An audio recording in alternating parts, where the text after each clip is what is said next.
There is no shortage of spectacle in Horizon Call of the Mountain, and much of it is well made. To see Horizon's giant machines in VR up close and at full speed is the kind of wish fulfillment VR is so good at delivering, like sitting inside the cockpit of a TIE fighter or standing on the bridge of the Enterprise. But it's also a game that I think has found itself in an awkward position. On one hand, it needs to take the hectic dive and roll combat of Horizon, with its precision arrow shots and dynamic enemies, and translate that not only to first person, but into VR. At the same time, it's also a title that launched alongside the PSVR 2, PlayStation's next generation headset that's currently locked to the PS5 and incompatible with much of the content made for the first PSVR. So PSVR 2 exists both as an upgrade for PSVR users who may be more accustomed to VR movement and gameplay, as well as a first-time headset for new VR entrants. Call of the Mountain is a game that wants, and perhaps from Sony's perspective, needs to serve that cross-section,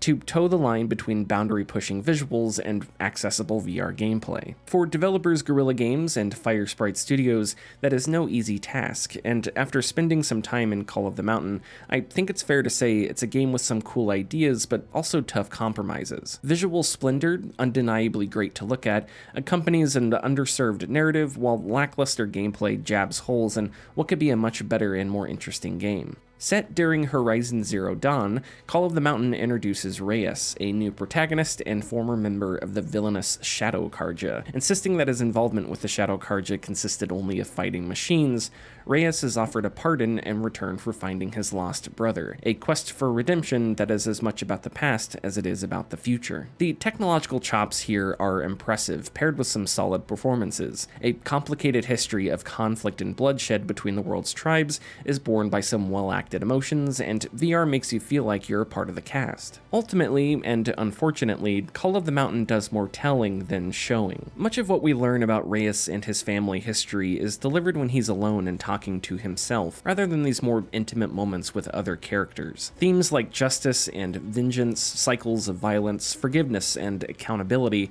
are all themes Call of the Mountain touches on, but serves little more than a few lines of dialogue. Its 10-hour story takes place across a dozen linear levels, with climbing, scattered collectibles, and the occasional alternate route. Linearity is fine, even appropriate, but Call of the Mountain struggles to make its already short runtime interesting, bouncing between small moments of legitimate excitement and longer sequences of much less exciting climbing. While the sights and sounds are nice, climbing is not challenging nor intricate. You follow the marked path with your hands and use tools when necessary. That the path is marked may make narrative sense. Reyes is not the first character to make these trips, so he shouldn't have to find a path, but from a gameplay perspective, climbing lacks any depth, interest, or creativity. You'll unlock various tools as you play, like climbing picks and grappling hooks, but rather than finding fun ways to scale mountainsides, you just wait until Call of the Mountain leads you to a point where you have to use a tool. It doesn't require a lot of thought or generate a ton of excitement. Occasionally, you'll need to jump to reach ledges and whatnot, which slows time and makes grabbing the other side easier. It's an accessible option I like and think is really useful, but I also wish I could turn it off. The settings menu does have a toggle for this, but Reyes' jumps still aren't full speed. This might not be so much of an issue if Call of the Mountain weren't so focused on climbing. Most of the tools you unlock are for climbing, and a sizable chunk of the game is moving Reyes along ropes and mountainsides. Health items and crafting material are scattered throughout levels and stored in things like boxes, barrels, and baskets, incentivizing you not only to search the environment with your eyes, but with your hands. Putting items in containers and having players scrounge and scavenge for supplies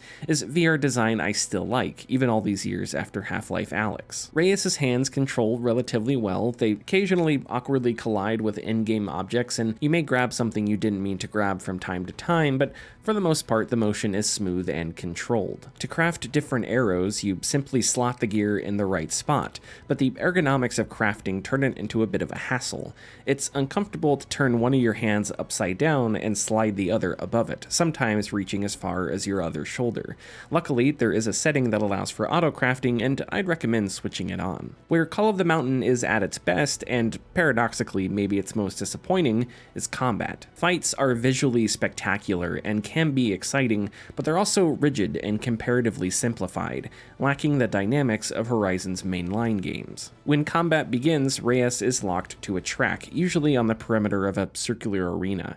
You can walk as normal along the track or dash left and right. Enemies, for the most part, stay within the circle and telegraph attacks. In some ways, Call of the Mountain's combat does mimic the pacing of Horizon's third-person versions. Last-second dodging and strafing are punctuated by small, precise moments of counterattacks and repositioning. Reyes gets a bow and a sling, each with different ammo types. The sling shows the trajectory of shots, and arrows seem to have a relatively generous amount of magnetism, so hitting weak points on machines stays challenging, but you also don't need to be an expert with a bow. Aiming the bow is a little weird, at least at first. Twisting your forward wrist changes the arrow's direction, almost like you're pointing a pistol. You can enable aim assist to help out, with another option that adds the PSVR 2's gaze tracking, which makes landing shots much easier for me. Exactly how much of a difference there is between aim assist and aim assist with gaze tracking, I'm not sure, but that's the option I used, and where I think Call of the Mountain finds a sweet spot between realistic ballistics and allowing me to hit shots I'll never be able to hit in real life. The foundation for great combat is here, but a rigid structure and simplified scope stop it from reaching the dynamic heights of other Horizon games. The machine's animations are smooth, fluid, and fantastic. Perceiving them at life sizes gives you a sense of their weight and destructive power. It never gets old. But in other Horizons, Aloy's larger collection of weapons and more diverse set of enemies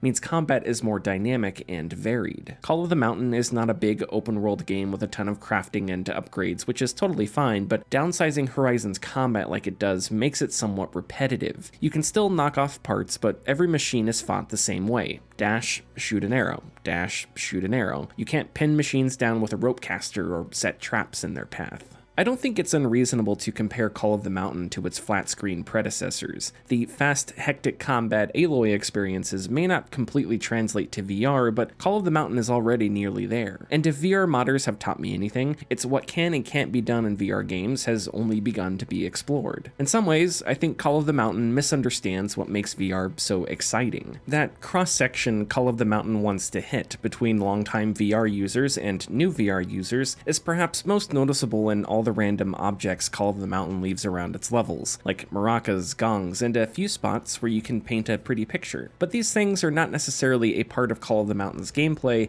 as much as they are gimmicky bits and bobs demonstrating VR's capability. It's the same reason why you can turn the dials on the radio and draw on a window at the very beginning of Alex. Call of the Mountain doesn't figure out how to move much farther beyond VR as a spectacle and use it to make a great game, even if it already has the tools, set pieces, and enemies to do so.